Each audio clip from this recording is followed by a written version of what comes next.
What is going on, everybody, and welcome to the brand new Farm to the Show. I am here with the one, the only Los of the great Yankee Farm. What's going on, my guy? What's going on, Pete? What's going on, man? I'm doing all right. I'm It's like doing well. first episode back home. Yeah, that's right. That's right, man. First episode, we got the Farm to the Show, folks. I hope you guys are excited for this. And today, look, I figured, what is the best way to start this? I mean, you got to talk about the top 10. You got to talk about the players that everybody should be extremely excited about to watch this year. And, that usually goes with the top 10 prospects of the New York Yankees. So the list that we put together, that is your list. That is what you've done. That's what you believe are the Yankees' top 10 prospects, correct? Correct. Perfect. So we're gonna take a look at that, guys. And what we're gonna do this very easy, man. We're gonna break these guys down, the top 10. Let's take a look at the list right now, starting with the Yankees' number one prospect, as it should be, the one and only Martian, Jasson Dominguez, followed by Roderick Arias, George Lombard, who's getting a lot of love. And let me just say, Los, I was a little surprised to see Lombard ahead of behind Arias, but I'm going to ask you, we'll talk about that. Chase Hampton, Spencer Jones on Los's list also dropped down a little bit. Completely agree. Henry Lalane, Brock Selvidge, Brando Mayea, Ben Hess, and Bryce Cunningham. Of course, two of the new additions via the draft last year for the New York Yankees. So let's start right there with the number one. You are the president of the fan club of Jasson Dominguez. You wear that cap proudly. You are Absolutely. You are the man when it comes to anything Jasson Dominguez related. Talk to me about Jasson. I mean, I can give you his numbers, right? If you look at his minor league numbers last year, he hit 314, 880 OPS, 20 extra base hits, 11 home runs. And that was over a short period of time. I forgot how many games he played, but I would say it was about 50 games. Yeah. But if you look at his last 21 games, right, he hit over 360, base percentage of 417, OPS is nearly 1,000, 4 home runs. The strikeout rate was just a nick over 15%. A lot to be excited going into the season, as most fans have already seen what he's done. The first 2 days, putting on highlights during BP, it just builds a bit even more excitement for him. Yep, going yard off of Carlos Rodon, my guy.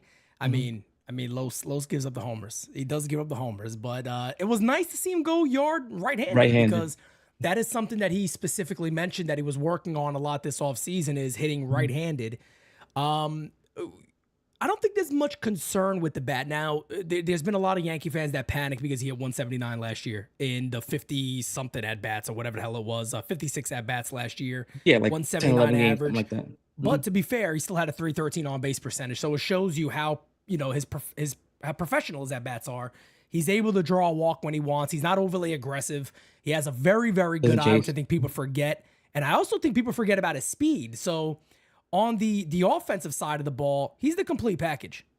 Yeah, I mean, everything that you want in a prospect, you probably have here. Like you said, he checks all the boxes: power, speed, contact. To me, it's just a matter of completing the final step of development, which is getting that experience at the major league level. Yeah. And of course, the big concern, right, with Yankee fans right now, which, trust me, I've been trying my best also to kind of handle this concern and calm this concern down. But yes, everybody knows this now, the defense. This is now the new thing that unfortunately is like a target on Jasson's back now. Any fly ball that's hit, people are taking deep breaths. Oh my God, he missed the ball. The game in Seattle, people tend to forget. There was also a fly ball hit to a Rosarina, and he had the same issue. And he almost missed it. He had to kind of recover very late. But Jasson Dominguez coming up in the minor leagues, there was never this major concern that this guy can't be a plus defender. There was never that. No, the issue in the minor leagues, you and I have both spoken about it, is basically his ability to track immediately. His speed always helped him track down balls that were, hit at him or hit over his head. I don't have a concern with his defense. I don't think there's anything to worry about right now. Do I want, if I had my if I had the decision or any say in it, I would have him play center field because I Agreed. would want him to feel the most comfortable so that he can get comfortable at the plate, so he doesn't have to worry about that. And then if if you want to slide him over to the left field because you feel Bellinger will give you better defense, then that's a different story. But me, I would love to see him play in center field. Again, I have no issues with his defense. I watched a lot of Jasson play. Yep. And I didn't have any issues of, oh my God, they hit the ball his way. I mean, what was that concern with Miguel Andujar playing third base? This is Yes. not that. It's This is not different. that. Yeah. Yeah. Agreed. No, definitely. I definitely agree with that. And that's a great comparison because the first year of Miguel Andujar is probably one of the best teases that I remember from a Yankee player. Now, Miggy Andujar, of course, had his injuries, and it looks like there's a chance maybe he's kind of regaining a bit of form from the last year or so. So hopefully he has a solid year this year. But speaking of Jasson, yeah, I'm there with you, man. It's never been something I'm overly concerned about when it comes to his defense. And look, Yankee fans got to remember one thing. We just saw a year in right field where Juan Soto's not the greatest defensive outfielder on planet Earth. And I also don't think it's that situation. I don't think that people could just go ahead and label Jasson Dominguez as, well, he's going to be a bat first guy. I don't think that's the case. I again believe this is truly a five-tool player. One of the things that a lot of people do tend to forget about is how good his eye is and also how many bases he can steal. Yes. He's almost I want to say he's a complete package, but I don't want to act like like a fanboy here. You're the president of the club. You're allowed to. I'm trying to stay level-headed. I'm trying to stay level-headed, man. Part of me thinks, he's gonna be a guy that hits 260, 270, maybe 18 to 20 home runs. But then the fanboy in me is he's gonna hit 30 home runs, man. He's gonna hit 30 bombs. Do you feel comfortable saying bare minimum 2020? Yeah, I could see that. Definitely. I mean, right, he's very capable of 2020. If he's hitting 500 at bats, yeah, absolutely. What's the most he stole in the minor leagues? He stole over 40, didn't he? I think 38, 39, I want to say. Well, there you go, right there. I mean, right around there. So, again, folks, like I think people got to recognize what a dynamic player this is. And the other thing, too, to be fair, left field of Yankee Stadium's not easy. So, and that's what me and Los are talking about, is that if you want him to be most comfortable, it just seems so obvious that you would just say center field. Because then you got two Gold Glovers right next to you. You got Judge there, and you got two extremely good defenders, Judge and Bellinger, protecting you. Jasson just got to worry about the fly ball. I mean, that's all. You don't got to worry too much about caroms, bouncing off the wall and corners. You don't got to worry about much of that. You just worry about fielding your position. It makes more sense. So I would say the way I'm seeing it is he's going to need time. And Aaron Boone did say that is left field is tricky, especially a lot more than center field. He just needs the reps out there, and they think he's going to be fine. And again, you talk about work ethic. The kid got it. I don't think there's been any negatives of Jasson Dominguez, personality-wise, attitude-wise. I've had a chance to see Dominguez in person. Literally, like if my computer was here, I was literally right here with Jasson Dominguez, and he's just, you could tell he seems like he's older than his age. He's very well-mannered. He's a smart kid, and I think Jasson Dominguez wants to be one of the best players in the league. Yeah, I think you've said that, from the interactions that I've seen with him, interviews he's done. He comes across as very humble, very down to earth, and he's aware of the situation that he's in and what it means to wear pinstripes. Yep, no doubt about it. So Jasson Dominguez, the #1 New York Yankees prospect, and the reason why I want to work from top to bottom here, 1 through 10. Is because you guys are going to hear about Jasson Dominguez a lot. I want to get to those bottom order of the guys, too, you guys may not hear as much of, because Dominguez is going to be with the big club. I mean, there's likely no shot, if all goes well, that Jasson Dominguez is in the minor leagues. He'll be playing with the major league club. The second one, this one's interesting. Just keep in mind, though, that Jasson has about 45, 50 at-bats before he loses his prospect status. That's right. But once that happens, the farm system is going to take a hit. Last thing on Dominguez. No doubt about it. He could be a rookie of the year this year. Yeah. Definitely. Agreed. Roderick Arias. This is one of my favorite prospects is Roderick Arias. See his numbers right here across the board in 2024. 233 average, 335 on base percentage, 728 OPS, 13 bombs in 473 at bats. I'll have you take over on Roderick, but the one thing that I just want to throw out there, this was a big international free agent signing when it happened. Right. He was a 4.1, I think a $4.2 million signing 2 years ago. Yep. For Roderick, I know if you look at the numbers right away, I've already seen people come at me about his numbers, but Yeah. again, you have to look at prospects a little bit differently. You have to look at the progression that they make. And with Roderick, I've posted about this. If you look at the first half of his season to the second half of the season, it's night and day. Over the last Mm. 47 games, he hit 276 with a almost 400 on base percentage, 861 OPS, 18 extra base hits, 7 home runs. The strikeout rate was at about 24%, which means he Hmm. knocked it down for almost eight, I want to say 9, 10% throughout the season. And the walk rate was just a nick under 15%. I did put out a video of all his home run highlights. And Hmm. if you notice from the first half to the second half, the exit velo on the home runs were about +6, I want to say. You think that was more of just a comfort thing, getting used to the league? I mean, I asked him about something about that, and he said that, yeah, that he found something and he worked on it. And hey, the results are there. Over the last 50 games, I think Yeah. over the last, like I said, over the last 47 games, he hit 276. If you grind that down a little bit lower to about 30 games, he did hit over 300. So, Wow. and it's a matter of it being comfortable, right? Once you feel that confidence, the game changes for you. The game slows down. No doubt about it. He's one of my favorite prospects in the system. No doubt about it. He is a switch hitter, which is always nice. It's funny because I had somebody like, everybody wants to talk about comps and comparisons and all that. And Yankee prospects always get these top of the line names. It's always been that way. I'm never a fan of this stuff. But Mhm. for some people, I was talking to a guy who follows Cleveland Guardians prospects, excuse me, very well, and he was like, I see a lot of Jose Ramirez there in this type of in Roderick Arias, and I'm like, oh, calm down there a second, like let's Jose Ramirez is one of the best players in the game by a long shot, but I could understand the comp a little bit there. A lot of people believe that Arias may move off of shortstop and go to possibly third base, but I Mhm. think you could say that a lot about the next him or George Lombard. They both have a chance of possibly moving. Yeah, I mean, I don't know if I would say Reyes. I've heard more of like Francisco Lindor. And as Okay, far that's and as far as that's him not moving, bad either. definitely not. I mean, Lindor is my favorite shortstop in the game right Yep. now. As far as him moving into third base, I don't know if that's going to happen, but he definitely has the arm for it. He has a very strong arm. Yeah. So he could definitely handle the position of third base. And again, guys, just another elite young prospect that the Yankees have. Don't listen to a lot of this. I've seen this a lot about the Yankees farm system, that they're bottom of the barrel. They're, lower half. I don't believe that.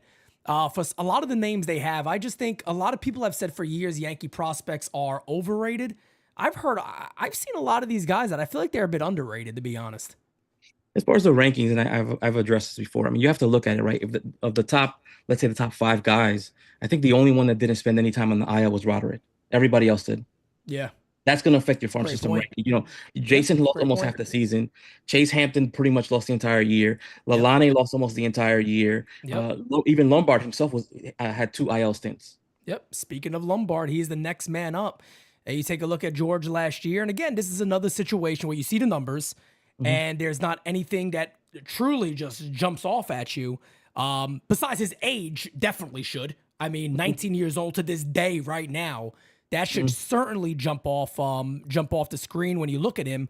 But tell us a little bit about George Lombard. And a lot of people would have him number two. Yeah, a lot of people do. A lot of people Yeah. do. The reason why I gave Roderick the nod over him is because I put production a little bit higher, right? Like, what have Right. you done? And for me, Roderick did a little bit more towards the end of the season than Mhm. Lombard did. Lombard didn't got the promotion. We want to see that, but Lombard didn't really get going until September came around, right? In September, he hit over 280. Granted, it was a small sample size, but he hit 280. You saw him hitting with a little bit more power. He did have 3 Mhm. extra base hits. He dropped the strikeout rate a little bit more to 17%. The walk rate stayed about 13%. And if you look in the postseason, he did hit 286, 4 Mm. extra base hits, and the OPS was over 876. Oh, And again, he played really well and showed a lot more pop late in the season. a lot of the things you hear about Lombard, I don't know if maybe you could talk on this a little bit, is the intangibles. Mhm. It's the kind of the stuff outside of the swing, outside of some of that. He just a lot of people, and again, he is the son of a major league coach right now, so He's probably brought up with a lot of the goods of professional Right. ball players. Mhm. What is it about him that a lot of scouts are seeing? Because you're right, the numbers don't jump off, but the majority of prospect people out there really believe that George Lombard is going to be something special. A lot of Carlos Correa comps when it Yeah. comes to Lombard. I mean, I think it's because he has the look and he has the DNA that you know True. you can speak to that. His father was a baseball player as well, and he just has the look. He's 19 years old right now. Yeah. To me, it's a lot of that, right? He has very high baseball IQ as well. And I know I always used to feel a certain way when people brought it up with like The Derek baseball Jeter and IQ. Yeah, yeah, and I'm not a Derek Jeter hater or whatever, but yeah. I didn't understand it at first. I'm like, what does that mean? All A-Rod right. is better than him. A-Rod is better than him. Yeah, yeah. As you get older, you start to recognize exactly what it is that they mean, right? Such That's as right. being in the right position, throwing to the right man, being the cutoff where you're supposed to be the cutoff. Being aware of the situational awareness is amped up within that player. So I understand that a little bit more when it comes to the awareness and the baseball IQ, and I do see that in Lombard. Yeah, I mean, yeah, there's Kev right there. Kev throws it up. Oh, Lombard brings the lumber. All right, maybe a call for game season as George gets closer. Before I know we talked about obviously Jasson Dominguez is going to start in the major leagues. Where do you got Arias and Lombard going to start this year? They'll probably be in Hudson Valley. My hope Hudson is Valley. that Roderick does start in Hudson Valley. I don't think he has anything left to prove at Tampa, especially like I said, over the last 50 games, he hit close to 280. Right. It was night and day there. I don't think he has anything left to prove at Tampa. All right, makes sense. And one of the next guy that we're talking about, you briefly mentioned him. I think he is. I agree with you. I definitely believe he is still the Yankees' top pitching prospect, and that is of course one Chase Hampton, who looks like he's healthy. He had the little, I believe it was a bit of a UCL injury. Wasn't that what it was last year that kind of held Hmm. him up quite a Yep. bit? So came back late in the year. But tell us about Chase. Well, last year he only threw 7 games, but he did pitch to a 2.41 ERA, 18 innings of work, 16 strikeouts. But I love him, man. He's a dog on the mound. He's one of those pitchers that shows emotions, and he's not afraid to voice himself. If unfortunately when a player makes an error or makes a bad play, he'll turn around and he'll kind of give him the look Yeah. or bark at him. But You can I see love that on the players like highlight that. videos too of him, by the way. So again, Yeah. guys, just so everybody's aware, I probably believe the majority of you, we got about almost 200 people in here. I believe all of you maybe subscribe to Yankees Farm, but if you're not, the link is in the description. Go subscribe to Los because he got video of all these guys. Sorry, Los, go ahead. No, no. Like I said, for Chase, I love pitchers that show emotion on the mound like that. I mean, I know you love it in the Oh yeah, Don, oh yeah. but I think that the Hampton could be that kind of dog. Yeah, you've seen it many times with him, and getting him fully healthy this year. A lot of times we talk about the depth chart at the major leagues. He's on that list. I mean, Hmm. he's a guy now where, look, I know the Yankees are going to want to see him throw consistently, which makes all the sense in the world. But there's a real chance, maybe you might feel like maybe things would have to go a bit wrong in a major, but not necessarily. I mean, teams use multiple stars in a year. Very rarely do you see a team use 5 or 6 guys only all season long. Hmm. He has a real chance to make his debut this year. Yeah, I thought it was gonna happen for him last year, but unfortunately, like I said, that wasn't in the cards for him due to injury. But Yep. I thought last year we could possibly have seen him towards the end of the season. And the cool thing is, folks, I think you'll be seeing him in spring training quite a bit. So that's the other thing about these guys. Remember last year, believe it or not, we saw a lot of George Lombard. I mean, I'd never seen a 18-year-old prospect Yeah, playing I've so never seen many it. games.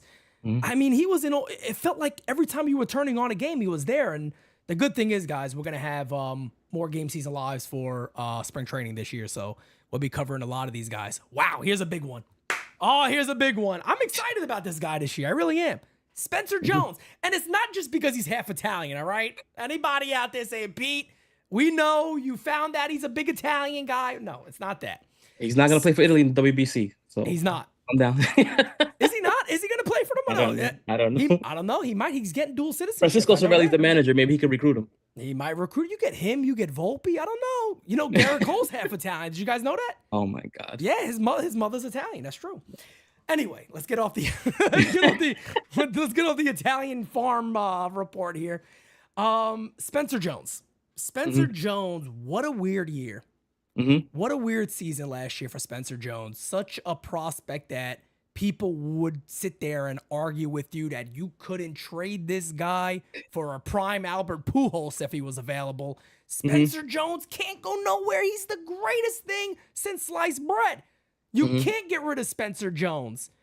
He started off slow, Los, but man, oh man, that second half, that last month or so, Yeah. wow, look out. Yeah, I mean, and it just begs the question, right? Like, how much did the neck injury affect him, especially to start the To season? begin the year, that's right. Yeah, because after on spring training, I think we saw a lot of him at spring training. He was just Yep. on fire, and then to begin, I think it was what, a couple days before opening day for Somerset. This is when we started to hear about his injury. I don't remember how much time he did miss, but It was a bit because remember he played one game, then he was out again yes, for a while. yes, Yeah, it yes. was odd. It was a bit. I mean, the numbers are the numbers, right? He hit 259, 336, 788 OPS, 53 extra base hits, 17 home runs. I think he sold 25 bases.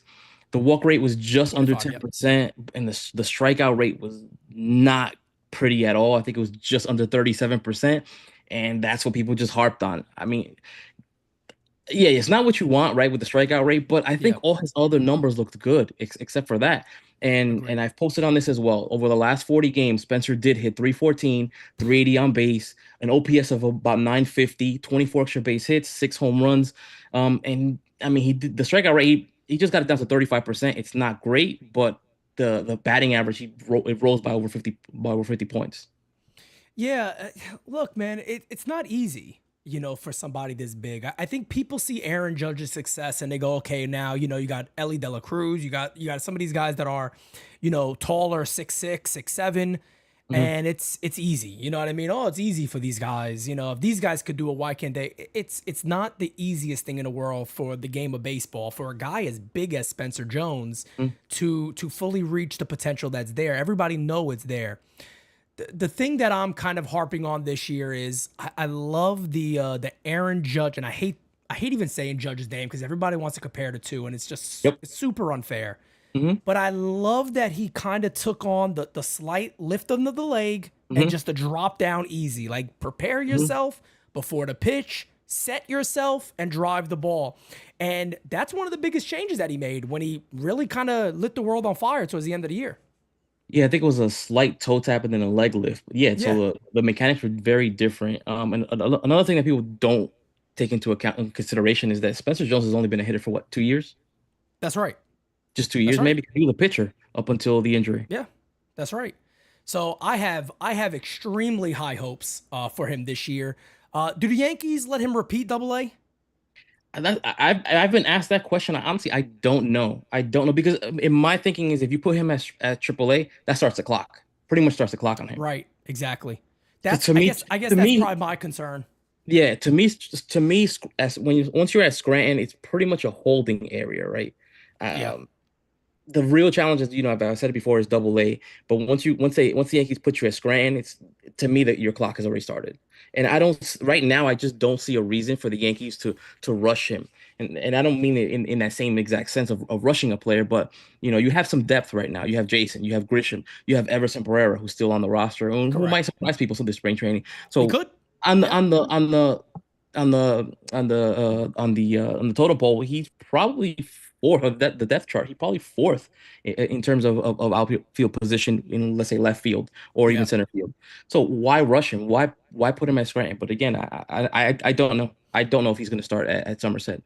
Yeah, I'm hopeful they let him go back to Double A, and I don't think I see that as a stepping stone for him. Is to say, go back there, dominate that league, and then we see where we go from there. So I'm Or hopeful they just give him that continue to challenge work. again. Yeah, continue to work on what you need to work on, basically. Yep, exactly. Here's an interesting one, man, and it's funny because I hate comps. You hear, oh, it's Oh the my God. Dominican Randy Johnson. I'm like, well, wait a second here, hold on. Let's calm down now. Hmm. Henry Lalane. I mean, you talk about somebody that could have all the potential on planet Earth. A huge lefty, 6'7", throws hard. Talk to us about him and why fans should really be excited about what he could do. I mean, to me, the what excites me the most about him is, well, the velo on the fastball, right? He get up to Yep. 60, 97, 98. But it's the command for me. Right. He's a fastball slider change guy. Typically sits 93 to 96, can get it up to like 98. And he's always showed great command, which is a very exciting, especially for a left-handed pitcher like Lalane. No doubt about it, man. And he's probably still gonna start pretty low. You think he's back in Tampa. single A again, Yeah, Tampa? I think he's a Tampa because I think he only I want to say he started 4 games. Yeah, I would say 12 and one 12 third innings innings. pitched. Yeah. Yeah. So yeah, he didn't do as much as you'd want. And there was I don't know if anybody remembers this last off season, but do you remember there was like an article about he could potentially come make it out of the Yankees bullpen this year? Like last year is what I'm. Remember that article that came out? It was like an Of MLB course. reporter Of course. I that thought was it was like absolutely he has a strong chance of yeah. emerging out of the Yankees bullpen. I'm like, who? Are you I out your thought mind? Like, I thought it was absolutely ridiculous. I mean, even if he was lights out, like if he pitched like a Randy Johnson, I just don't see any way that the Yankees would have rushed him up that high, especially since the previous year he didn't throw that many innings, and he would have to have thrown over 150 innings. There was no way I saw that happening. yeah, just it was just I mean, I guess you could start stuff and say it's a bold prediction, but that's really that's I took quite it. a far prediction out there. I thought it was clickbait. It probably, honestly, that probably was clickbait. But the good thing about something like that is maybe it let a lot of fans learn about Henry Lalane, Mhm. and they got him on a list of players to watch because again, as you guys look at the top 10 here, Los has him listed right there. You see number 6. That's high listing, especially ahead of a guy like we're going to talk about right now, Brock Selvidge. Here's a guy who opened up a shit ton of eyes from the prospect breakout game last year, where he just looked phenomenal. Then he carried a lot of that over into the season, and people are really, really excited about what Brock Selvidge brings to the table. I love Brock, man. He reminds me a lot of Andy Pettit. Like you said, he was phenomenal in the spring breakout game, and he took that right into the beginning of the season. Over the first 4 starts, he pitched to a 171 ERA. I think it was 21 innings, 26 strikeouts. He kind of hit a wall toward the following month after that. I'm Mm-hmm. not sure if it was an injury. I've never asked him about that. I don't really like asking players about injuries and stuff like that. Right. But he did eventually go on the IL. I think a month later.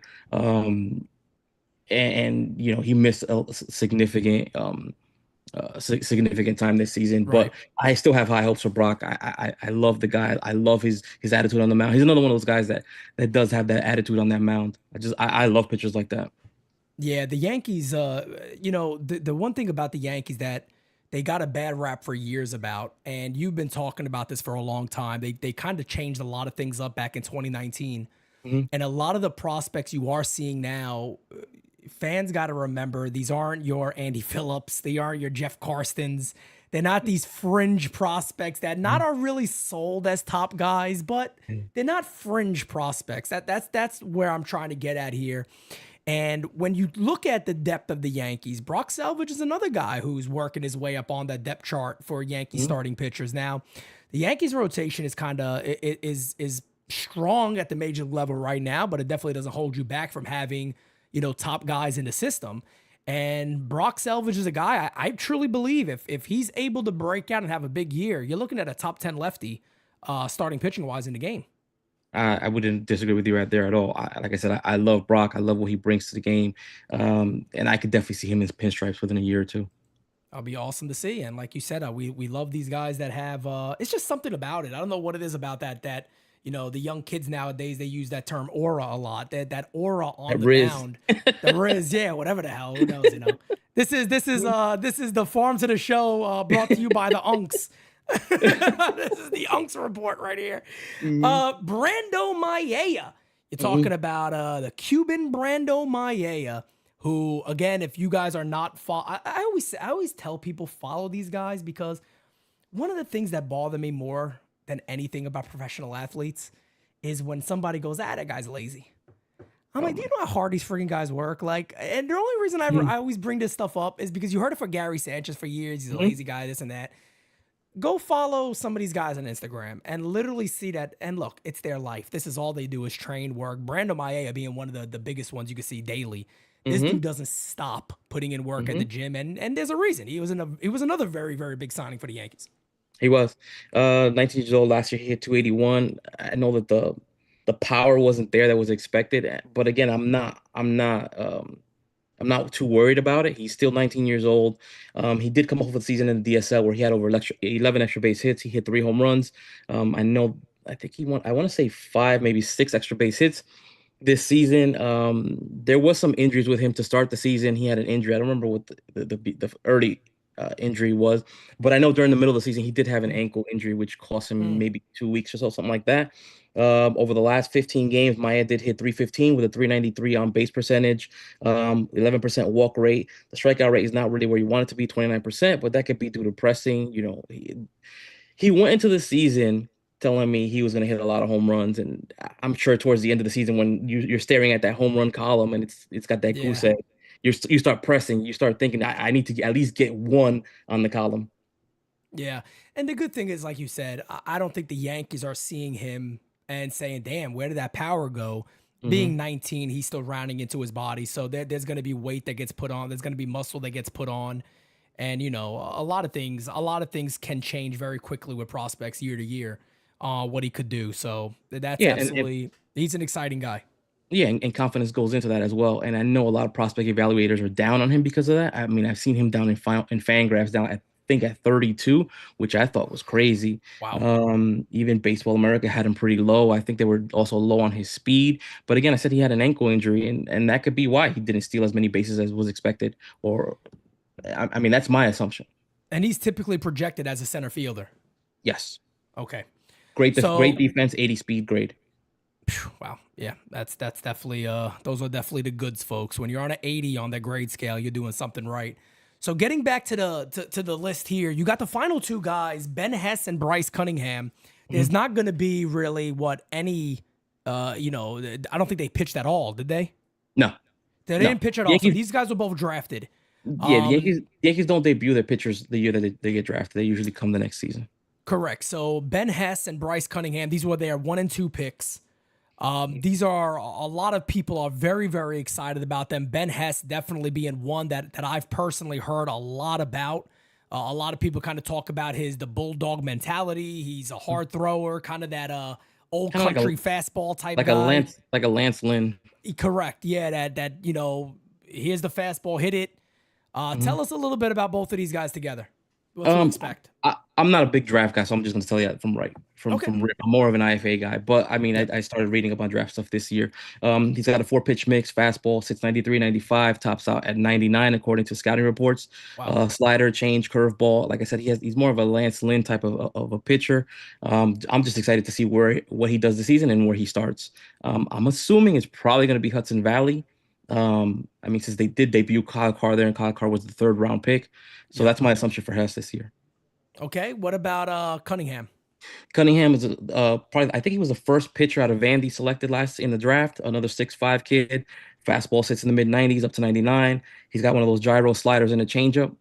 For him, I don't know where he's going to start. I'm assuming it's probably going to be Hudson Valley as well, though. Okay. Makes all the sense in the world. So again, guys, you're looking at the top 10 prospects right here. I'll run down that list for you guys real quickly. Jasson Dominguez, Roderick Arias, George Lombard, Chase Hampton, Spencer Jones, Lalane, Selvidge, Brando, Ben Hess, and Bryce Cunningham. Those two names at the bottom that we just talked about just drafted. So not a lot of professional stats and things that we could look at right there yet. But of course, out of all these guys, I guess maybe taking away Jasson Dominguez just because we're gonna see him at the major leagues. Mhm. Who do you think out of those other 9 guys that you listed there, if you could really choose one of them and go, I really, really believe this guy's gonna have a breakout 2025, who do you think that would be? My thinking is that it's going to be Roderick Arias, right? He was the Nice. high price find. He was the number one IFA in his class.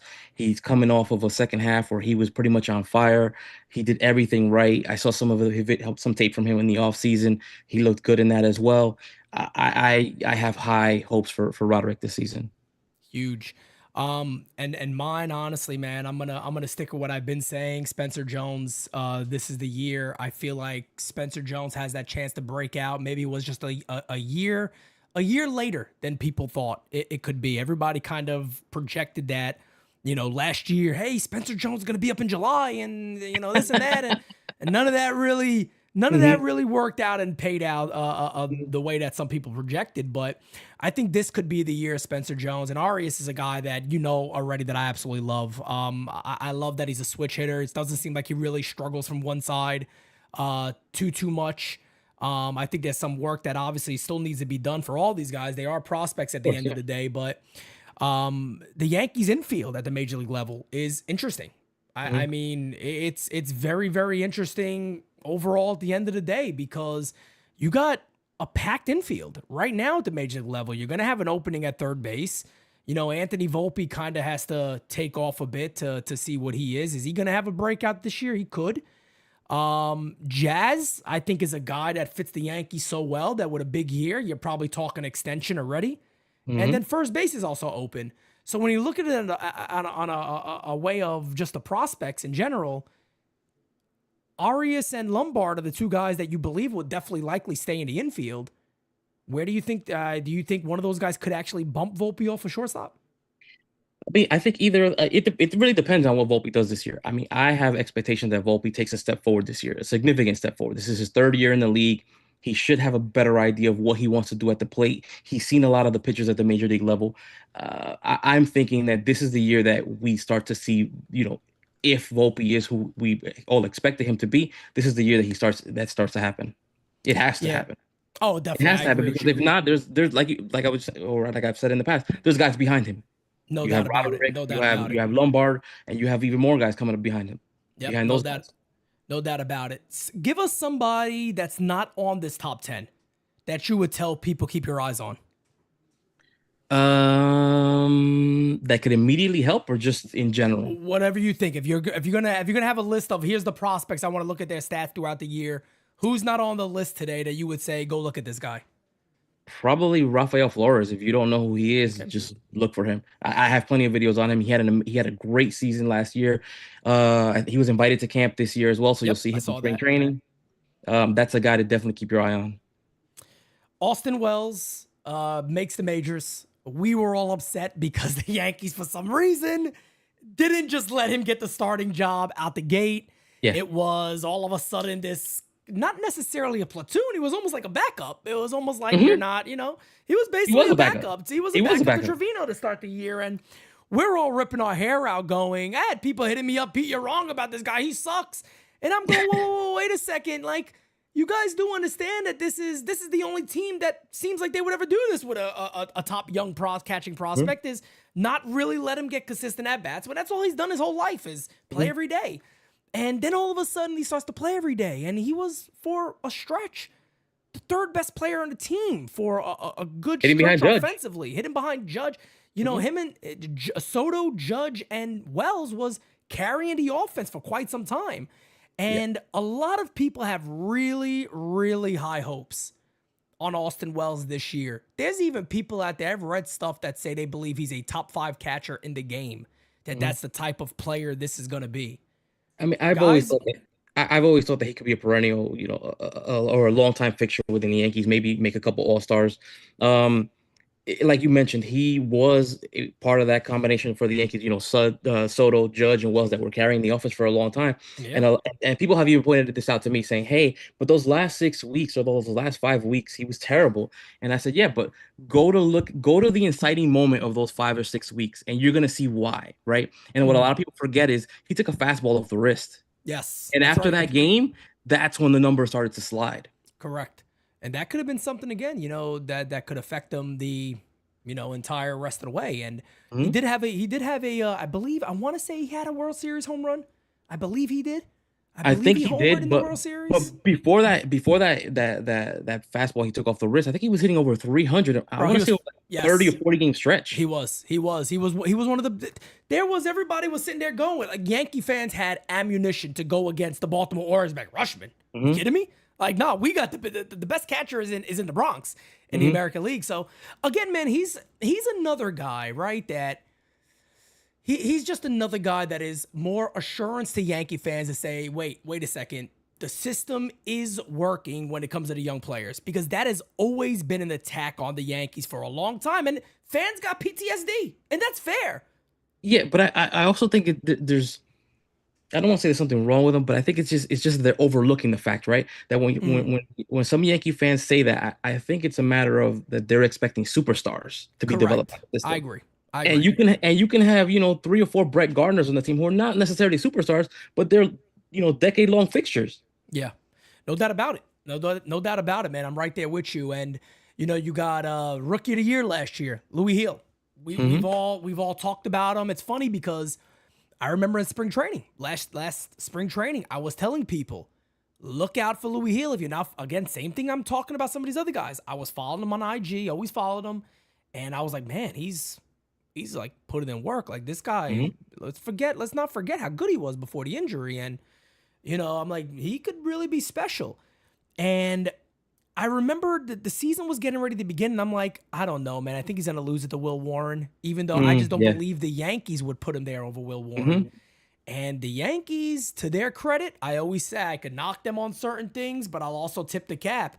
They were so friggin' spot on saying Hmm. let him start. And then me and you, remember, we were Yeah. like, what are they saying? He's not good. They're gonna let him just go. They're never gonna let him just go. 80 innings, stop Yeah, it. exactly. He Exactly. I was like surpassed all of 80 to that. 100, and yep, blew right And past. Los, he wins the rookie of the year. He's He the even started. rookie of the He even started year. in the World Series. I think the lone win came in his game. That's In his start. right. And I mean, here's a guy that now everybody is sitting back there going, man, now he has his innings workload under him.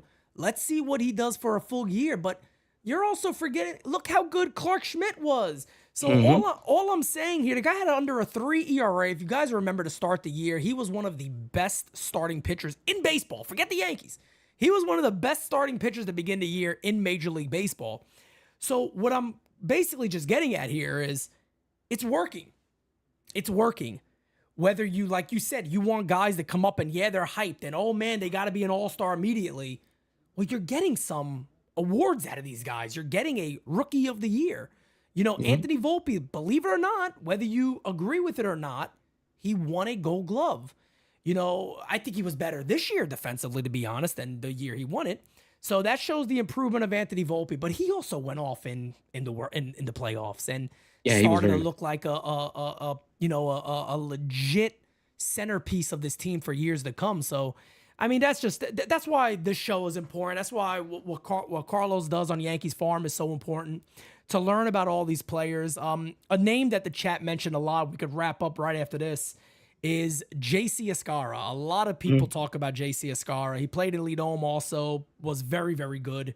Won the batting I title think he there. hit like 340 something Won the over batting there. title over So there. tell us a little bit about him. You think he got a chance of being the backup catcher?